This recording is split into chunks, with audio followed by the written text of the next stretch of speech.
સમસ્ત વ્રજ વ્યાપી વૈકુંઠ ગૌલોક રૂપ થયું તથા તેને પ્રભુના આધિદૈવિક ચરણ કમળનો સ્પર્શ થયો. ગોપીજનો વગેરેને પણ પ્રભુનો સાક્ષાત સંબંધ થયો. તે વેળા લીલા દ્વારા તે બધાનો ઉદ્ધાર કર્યો. વેણુગીતના સુબોધિની અને વિડ્ડમનન વગેરેથી આ હકીકત પુરવાર થાય છે.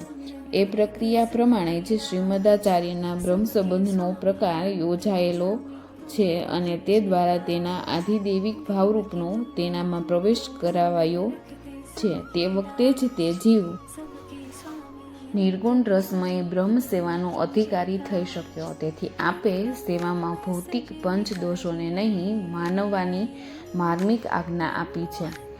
એ રીતે શ્રી કૃષ્ણ લીલાત્મક ભૌતિક સ્વરૂપ આદિમાં પણ આચાર્યજી તે લીલાના ભાવ સ્થાપન થકી તેમની આધિદૈવિકતાનો પ્રકાશ કરાવીને તેમને સાક્ષાત કરી આપે છે. તેથી જ અહીં વૈદિક મૂર્તિની પ્રતિષ્ઠાનું વિધાન જોવાતું નથી. શ્રી ગોકુલાનાથજી એક દિવસ 84 વૈષ્ણવની વાર્તા કરતી વખતે કલ્યાણ ભટ્ટ વગેરે વૈષ્ણવોની સંગે રસમગ્ન થયા. તેથી શ્રી સુબોધનજીની કથા કહેવાનો ખ્યાલ રહ્યો નહીં.